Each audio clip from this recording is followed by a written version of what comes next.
नमस्कार दोस्तों, साल 2022 की शुरुआत हो चुकी है और इसी के साथ शुरुआत हो चुकी है भारत और चीन के नए सीमा विवाद की। जी हां, ये सीमा विवाद लगातार गहराता जा रहा है, सुलझने का नाम नहीं ले रहा है। चीन की सेना जो है वो आक्रामक तेवर बनाए हुए है, वहीं दूसरी ओर भारतीय सेना भी उसका जवाब देने के लिए पूरी तरह से तैयार बॉर्डर पर नजर आ रही है। हालांकि पिछले साल हमें बड़ा नुकसान हुआ और हमारे बहादुर सीडीएस जनरल विपिन रावत का असमय निधन हो गया, जिससे हमें काफी क्षति पहुंची है। इसका दर्द अभी भी हमें बाकी है, लेकिन अब नए साल में और जिस तरह से चुनौतियां बढ़ रही हैं, आने वाले दिनों में क्या कुछ घट सकता है। भारत चीन सीमा का यह विवाद क्या युद्ध का रूप ले सकता है और भारत के लिए कितना ये महत्वपूर्ण और सतर्क रहने का समय है। इन तमाम विषयों पर ज्योतिषीय गणना के आधार पर चर्चा करने के लिए एक बार फिर हमारे साथ मौजूद हैं प्रसिद्ध ज्योतिषाचार्य आचार्य राजेश जी। आचार्य जी, आपका बहुत बहुत स्वागत है। धन्यवाद जी। आचार्य जी, लगातार आपने इन विषयों को लेकर पूरे देश भर का ध्यान केंद्रित किया है। आपने पहले भी कई वीडियो इस पे जारी की हैं, जिसमें भारत के जो लोगों को बताया कि हमारी सीमाएं किस हद तक सुरक्षित हैं या कहाँ हमें सतर्क रहने की ज़रूरत है, और देश को एक होने की भी आपने अपील की है। मौजूदा दौर में जिस तरह से चीन की जो लगातार जिस तरह की जो गतिविधियाँ हैं हमारी सीमाओं पर, खासतौर पर अरुणाचल के नज़दीक, उससे आप किस तरह से देखते हैं, इसकी क्या परिणति हो सकती है? ज्योतिष गणना आपकी क्या कहती है? देखो, ज्योतिष गणना में यदि हम भारत को, चीन को, इनकी गणनाएं करते हैं तो ये तो निश्चित है कि जिस तरह से दिख रहा है, चीन एक विस्तारवादी नीति अपनाकर चलता है और उसकी बनिया प्रवृत्ति से काम करता है, और वहाँ जो राजनेताओं को सिखाया जाता है तो सिखाया भी वहाँ पर यही जाता है कि हमें किस तरह से शासन करना है। जिसमें एक छोटी सी कथा आती है, उस कथा में वो ये संकेत देते हैं जैसे बंदर हैं, बंदर में से एक दो बंदर ही उछल कूद करने वाले होते हैं, मदारी उनको कंट्रोल कर लेता है, बाकी बंदर शांत हो जाते हैं। ऐसे ही राजनेता हैं, कुछ राजनेताओं को खरीद लो, बाकी लोग सब उनके पीछे पीछे चल लग जाते हैं, जनता नेताओं के पीछे होती है, तो वो राजनेताओं को खरीदने का काम करता है। व्यापारियों में जो एक अच्छा व्यापारी होता है उस व्यक्ति को खरीद लेता है। जैसा पार्टियों में भी देखा, कोई व्यक्ति ज़्यादा उछल कूद करता है, बदनाम करने की कोशिश कराता है, दूसरे व्यक्ति उसको एक पद देकर चुपचाप बैठा देते हैं, बाकी लोगों पर शासन करते हैं। तो ये वहाँ एक कथा है, उस कथा के अंतर्गत वो काम करता है और उसमें सफल भी है। जिस तरह से उसने आसपास लोन दे देकर दूसरे देशों को एक कब्जा कर लिया, क्योंकि उन नेताओं को उसने पकड़ा, नेताओं को कुछ टुकड़े डाले, टुकड़े डालने के बाद इस पर धीमे से कब्जा कर लिया। भारत की भी 2015 तक यही स्थिति थी। आज जितना चीन का सामान आता था जाता था, इसी बार दीपावली पर 50,000 करोड़ का फटका लगा, तो मोदी सरकार ने उस चीज़ को समझा और बचाया। भारत आज सुरक्षित है, नहीं तो आज की खबरों में श्रीलंका पर भी उसकी कृपा दृष्टि है और श्रीलंका भी उसके अंडर में होता जा रहा है। पाकिस्तान को उसने कब्जे में कर ही लिया है, और कुछ देश ऐसे हैं जिसको उसने कर्ज दे देकर कब्जे में खरीद लिया। कर्ज देना, इसका मतलब हम उसको खरीदने जा रहे हैं।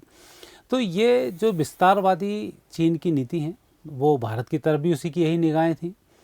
यदि मोदी सरकार नहीं आती तो इससे पहले वाली सरकारें सब अमेरिका का विरोध करती थी, ये एक अमेरिका का समर्थन करते हैं। यदि यह दूसरी सरकार होती वो आज अमेरिका के विरोध में खड़ी होती। तो आज एक पूरा एशिया अमेरिका के विरोध में होता, अमेरिका फिर अकेला खड़ा वहाँ पर नज़र आता। तो ये जो सिनेरियो आप देख रहे हैं, ये ज्योतिषीय आकलन में इसका आकलन बहुत अच्छे से हो जाता है। और यही स्थिति है कि भारत चूँकि चीन का विरोध करता है तो भारत को टेंशन देने के लिए व्यवस्थाएं करता है, और यही कारण है कि भारत और पाकिस्तान के जो टुकड़े कराए गए थे उसमें भी चीन का, रूस का एक बहुत बड़ा हाथ था कि यहाँ के मुस्लिमों को यहीं रखा जाए, जो नेहरू से कहकर उन्होंने रखवाया दिया और यहाँ हमारे न्यूसेंस क्रिएट कर दिए। वो अपने यहाँ के मुस्लिमों को 1% आगे नहीं बढ़ने देता, मारना ठोकना, जो अत्याचार करना सब कर लेता है, और कोई मुसलमान उनके मुस्लिमों के पक्ष में आवाज़ नहीं उठाता पूरी दुनिया में, क्योंकि सब उसके कब्जे में डरे हुए हैं।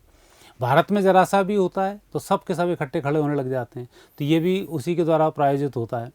तो ये जो परिस्थितियाँ हैं भारत को इकोनॉमिक रूप से कमज़ोर करने की, भारत में विदेशी निवेश ना हो उसके लिए कमज़ोर करने की, उस तरह से वो प्रयास कर रहा है। वहीं अरुणाचल की सीमाएं सुरक्षित थीं, उस पर उन्होंने टेंशन देना शुरू कर दिया। तो भारत यहाँ से लेके नेपाल, पाकिस्तान, पंजाब, जो बॉर्डर वाले क्षेत्र हैं, सब पर मैक्सिमम रूप से चीन और चीन के साथियों का ही देश है वहाँ पर, तो भारत को टेंशन देते रहते हैं। और तनाव का कारण भी यही है कि भारत की जो कुंडली है, उस कुंडली में पराक्रम स्थान पर 5 ग्रह हैं, लग्न स्थान पर राहु है। लगातार हम सोचते ही रहते हैं, हर बार हमें कुछ प्लानिंग करनी है, फिर कुछ करना, तो उसमें लगे हुए हैं। तो आज की जो स्थिति है उस स्थिति के अनुसार आप जो आकलन कर रहे हैं कि चीन भारत के खिलाफ लगा हुआ है, तो निश्चित रूप से भारत के अंदर भी लगा हुआ है और भारत के बाहर भी लगा हुआ है। अब तो उसने भारत के अंदर भी पर्टिकुलर मुस्लिम कंट्रीज, मुस्लिम्स लोगों को उसने एक टारगेट बनाया है कि भारत में 30 करोड़ के लगभग ये लोग हैं, तो मुझे व्यापार मुस्लिमों के साथ करना है, हिंदुओं के साथ व्यापार नहीं करना है। उसने नई प्लानिंग शुरू कर दी है। उसके तहत आप जितनी भी मुस्लिम्स की दुकानें आप देखेंगे, चाइनीज़ माल सबसे ज़्यादा उन्हीं के पास में है, जबकि चाइना का इतना विरोध हो रहा है। तो उसने ये इस तरीके की प्लानिंग तैयार की है भारत से युद्ध लड़ने की, छद्म युद्ध के साथ बॉर्डरों पे और कहीं कहीं। तो ये परिस्थिति नेगेटिव ज़रूर हो रही है। कुंडली भी इसको दर्शाती है। भारत और चीन की कुंडली और विश्व की कुंडली को देखते हैं तो वहाँ भी यही स्थिति सामने आती है कि चीन इस प्रकार की हरकतों के लिए लगा हुआ है और लगातार भारत को कमज़ोर करने का वो प्रयास कर रहा है। अच्छा जी, चीन का ये अभी दावा आया है कि साहब अरुणाचल प्रदेश जो है वो पुरातन तौर पर हमारा हिस्सा रहा है। ये बहुत बड़ा उसकी तरफ से बयान आया है और जिस तरह से पेंगोंग झील के आसपास वो अपने सैनिकों का जमावड़ा बढ़ाता जा रहा है, क्या लगता है कि इसके परिणाम हो सकते हैं आने वाले दिनों में?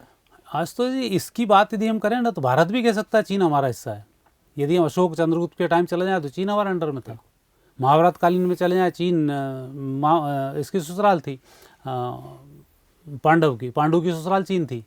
तो यदि हम उसकी बात करें तो चीन पे हम दावा ठोक सकते हैं कि यदि 5,000 साल पहले जाते हैं तो चीन हमारा हिस्सा था। तो अरुणाचल आएगा, फिर अंतर आएगा, आता चला जाएगा उन्हीं चीज़ों को लेकर कि हम भारत के हिस्से थे, भारत उसको लेके आ सकता है। तो उसका दावा वहाँ कहीं झूठा नहीं है कि ये उसका हिस्सा था, या वो तो धीमे धीमे बोल रहा है। दो टुक शब्दों में बोल देना चाहिए भारत हमारा हिस्सा है और लगातार उसको प्रयास कर लेना चाहिए। और भारत को भी दो टुक शब्दों में बोलना चाहिए चीन हमारा हिस्सा है। हम चीन पे हथियार की बात करें क्योंकि हम 5,000 साल पुराना इतिहास लेके आ जाएंगे, अशोक तक का, चंद्रगुप्त तक का इतिहास लेके आ जाएंगे, तो वहाँ भी जो अखंड भारत था वो चीन के उसमें था। तो जम्बू द्वीप है, भरत खंड है और ये द्वीप हैं, 9 द्वीप हमारे भारत के हिस्से हैं। बिल्कुल। तो उस दृष्टि से पूरा एशिया हमारा था यदि हम बात करेंगे। तो इस बात में कोई दम नहीं है कि ये उसका हिस्सा है। ये लड़ाई के लिए उकसाने की एक प्रक्रिया हो सकती है। तो यहाँ हमारे राजनेताओं को अपनी राजनीति का, कुशल रणनीति का परिचय देना चाहिए और इस प्रकार की व्यवस्थाओं में जनता गफलत में ना आए, उसके लिए तैयारी नहीं करनी चाहिए। अच्छा जी, विपक्ष खासतौर पर कांग्रेस इस समय हमलावर है मोदी सरकार के खिलाफ। उनका कहना है कि देखिए चीन अंदर तक घुसा आ रहा है भारतीय सीमाओं के, लेकिन मोदी सरकार जो है जवाब नहीं दे रही है। तो आखिर ये सवाल उठता है कि 1962 में जिस तरह से हमने युद्ध हारा था नेहरू जी के वक्त, उसके बाद से लेकर अब तक क्या हम अभी तक चीन के खिलाफ पूरी तरह से खड़े हो पाने में अक्षम रहे हैं? और आने वाले दिनों में अगर इसी तरह से चीन जो है आगे बढ़ता रहा या इस तरह के दावे करता रहा या हमारी भारतीय सेना को उकसाता रहा, तो क्या हम सिर्फ कूटनीति स्तर पर ही इसको रोकते रहेंगे, बयानवीर बने रहेंगे, या वाकई में कुछ इसका कहा जा सकता है कि सामरिक तौर पर भी इसमें कुछ परिणाम देखने को मिल सकता है? देखो, उस दृष्टि से हमें थोड़ा सा ज्योतिष की तरफ भी आना पड़ेगा और धर्म की तरफ आना पड़ेगा, क्योंकि यहाँ कांग्रेस, बीजेपी और आप और इनका कोई वो नहीं है। क्योंकि आप यदि देख रहे हैं तो ऐसी स्थिति में आधी से ज़्यादा पार्टी तो चीन की बिकी हुई हैं। इन 4-5 साल में पूरा प्रूफ भी हुआ है। और जो देश के खिलाफ ही देश में खड़ा हो तो वो गद्दार से ज़्यादा उसको कोई बड़ी उपाधि नहीं दी जा सकती। वो सबसे बड़ी उपाधि उनकी वही है कि वो गद्दार हैं। क्योंकि देश की जिन्हें चिंता ना हो, आप एक सपोर्ट दें कैसे क्या करना है हमें, वो संसद में बैठते हैं, आप वहाँ इन चीज़ों पे चर्चा करें। वहाँ तो चर्चा करना नहीं, दंगे कर करा के हमें संसद ख़त्म करके काम को उलझाना है। फिर दूसरे बोलना है कि उसने ऐसा ऐसा कर दिया। मतलब आप सरकार कोई अच्छा काम देश में करना चाहे तो आप उसे उस तरह से उलझा दो कि आप काम ना कर पाएँ। तो ये विपक्ष का एक भद्दा सा रूप है जो बहुत ठीक नहीं है इसमें। लेकिन ज्योतिषीय दृष्टि से हम यदि इस पर निगाह डालते हैं और विश्व की कुंडली पर इस समय निगाह डालते हैं तो विश्व की कुंडली अभी शुक्र की महादशा में चल रही है 2023 तक, जनवरी 2023 तक। शुक्र के बाद जब सूर्य की महादशा 30 जनवरी 2023 के बाद आएगी, तब युद्ध की तरफ आने वाले 7 साल होंगे। उसमें फिर परिस्थिति नेगेटिव हुई। हालांकि युद्ध 3 वर्ष से चल रहा है, ये कोरोना वगैरह सब छद्म युद्ध में के ही हिस्से हैं। और जिस तरह से वो देश को, अब जैसे श्रीलंका को खरीद लिया उसने, तो श्रीलंका पर उसने कब्जा कर लिया, सैनिकों की जरूरत तो इसे ना पड़ी। अब ये नहीं कि बंदूकों से ही आप खरीदे जाओगे, ये बंदूकें चलें, तोप चलें, तभी आप युद्ध को मानोगे। तो अब भारत में इतना आंदोलन हुआ, किसान आंदोलन हुआ, किसानों के नाम पे ये आंदोलन जीवी खड़े हो गए। दिल्ली में जो शाहीन बाग का आंदोलन था, ये सब चीन प्रायोजित आतंकवाद थे, आंदोलन थे। अब लोग ना समझें एक अलग बात है। तो उस दृष्टि से यदि इंडिया की कुंडली देखी जाए तो 2015 से 2025 तक हमारा प्रगति का समय है। उसमें हम लगातार नए नए वेपन्स की खोज करेंगे। कृषि को हम बहुत अच्छा भारत कृषि में तरक्की करेगा, विज्ञान में तरक्की करेगा। साथ ही अब देखा आपने मेडिकल के क्षेत्र में भी तरक्की हुई। कोरोना की वैक्सीन सबसे जल्दी हमने तैयार की, तो ये भी एक विश्व रिकॉर्ड इसी समय में तैयार हुआ। तो उस दृष्टि से देखते हैं तो भारत कहीं भी किसी स्थिति में कमज़ोर नहीं है। चाइना की स्थिति देखते हैं तो चीन बुध की महादशा में 26 सितंबर 2019 से है। तो सितंबर 19 से ही चीन का विरोध से शुरू हुआ है। 19 से पहले चीन का विरोध पूरी दुनिया में कहीं नहीं होता था। कोरोना आया, कोरोना का चक्कर मात खाया, फिर ताइवान, और जिस तरीके से अड़ब नीति का जो सिद्धांत है पहले लोग समझते थे, विरोध नहीं करते थे। अब सारे दुनिया इसका विरोध कर रही है और चीन के खिलाफ पूरी दुनिया खड़ी हुई है। अब चीन के सामने स्थिति ये है कि अपनी जनता को रोकने के लिए, क्योंकि राजनीतिक हिस्से हैं और बुद्ध जब चलता है तो बौद्धिक स्तर पर जनता को कंट्रोल करता है। तो जनता को बौद्धिक स्तर पर राजनीति कंट्रोल करे तो युद्ध के डर से, महंगाई के डर से, महामारी के डर से, भय के डर से जनता कंट्रोल होती है। तो वो काम कर रहा है कि अपनी नाकामियों को छुपाने के लिए लगातार इस तरीके के प्रयास कर रहा है कि एक पड़ोसी जो बढ़ रहा है वो कहीं ना कहीं भटक जाए। विपक्ष को इस तरह से वो कैप्चर करता है कि आप सत्ता पक्ष को भटका दें। तो ये उसके एक हिस्से हैं उसकी राजनीति के जो चल रहे हैं। क्या युद्ध की आशंका आपको दिखाई देती है? युद्ध की आशंका 2023 जनवरी के बाद जो सूर्य आएगा तब फिर पूरी दुनिया में एक होकर युद्ध की व्यवस्था होगी। 2023 जनवरी के जी। मतलब इस साल कोई युद्ध की आशंका? इस साल युद्ध की आशंका नहीं है। छुटपुट ऐसी झड़पें टाइप की चलती रहेंगी। मतलब ये युद्ध भारत और चीन के बीच आमने सामने होगा या कुछ और भी देश इसमें शामिल होंगे? देखो, उस युद्ध की जब हम बात करते हैं, जो विश्व युद्ध की, अब जो तीसरे विश्व युद्ध की ओर दुनिया चल रही है, उसमें फिर चाइना ही अटैक करेगा सबसे पहले। जो उससे गलती होगी और उसके बाद फिर सारा सिनेरियो चेंज होगा। कि वो एक अलग विस्तृत बात उस पर चर्चा हो तो ज़्यादा अच्छा है कि वो कैसा होगा जी। पर भारत और चीन की यदि बात करते हैं तो भारत चीन में ऐसे आसार नहीं है। चीन को ही पता है भारत को यदि उसने जीत भी लिया तो भारत उसकी इतनी दुर्गति कर देगा कि वो खड़ा होने के लायक नहीं बचेगा। भारत को भी ये पता है कि यदि हम आज युद्ध लड़ने जाते हैं तो आज जो प्रगति हम कर रहे हैं उसमें कहीं ना कहीं रुकावटें आएंगी। तो भारत भी ये हरकतें 2025 तक नहीं करना चाहेगा कि हमारी इकोनॉमिक स्थिति टूटे, क्योंकि हम 130 करोड़ लेकर घूम रहे हैं। यहाँ कम पॉपुलेशन नहीं है और वही स्थिति उसके साथ भी बनती है। तो युद्ध वहाँ, और ग्रह स्थिति भी ऐसी है कि अभी 2023 फरवरी तक जब तक केतु नहीं आ जाएगा बुध में तब तक चीन भी हरकत नहीं करेगा। तो जो भी काम होगा वो 20 फरवरी 2023 के बाद, विश्व की कुंडली में 30 जनवरी 2023 के बाद और भारत की कुंडली में 11 जुलाई 2023 के बाद ये स्थिति बनती है। तो कहीं ना कहीं इन तीनों का जो एवरेज आएगा वो फरवरी से अप्रैल मई जून के बीच आएगा, जो इस तरीके की स्थितियों को दर्शाता है। चलिए एक प्रश्न और लेना चाहूँगा। तो क्या इस बीच जो है, अगर 2022 की हम बात कर लें तो इस दौरान जो सेना, जो चीन की सेना जो आमने सामने रह रही है लगातार, तो वो क्या एडवांसमेंट करेगी? क्या कुछ हमारे सीमावर्ती क्षेत्रों पे कब्जा कर पाने में कामयाब हो जाएगी, या आपको लगता है कि नहीं सिर्फ वो आंखें तरेरने का दौर दोनों तरफ से जारी रहेगा?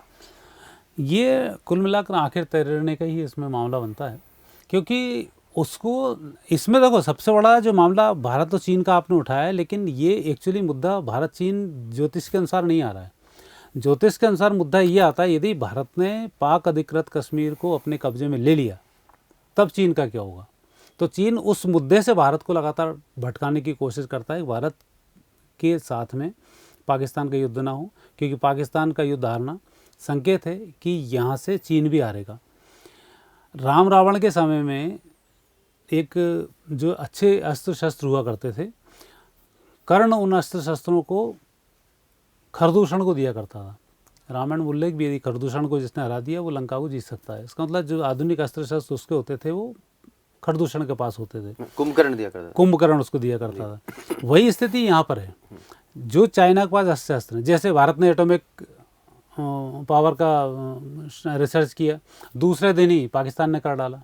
पूरी दुनिया को ये नहीं पता था पाकिस्तान कर रहा है, लेकिन वो बम पाकिस्तान का नहीं होकर चाइना का था। अब वो बात मैं 3-4 साल से आपसे बोल रहा हूँ, अब वो प्रूफ हो रही है कि वो बम ही पाकिस्तान का नहीं था, चीन का बम है।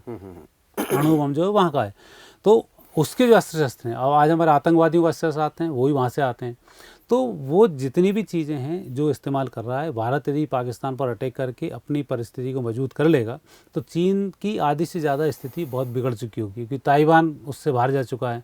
तिब्बत उससे बाहर जाने की ओर है, हांगकांग में लगातार उसके खिलाफ लड़ाई झगड़े चलते ही रहते हैं।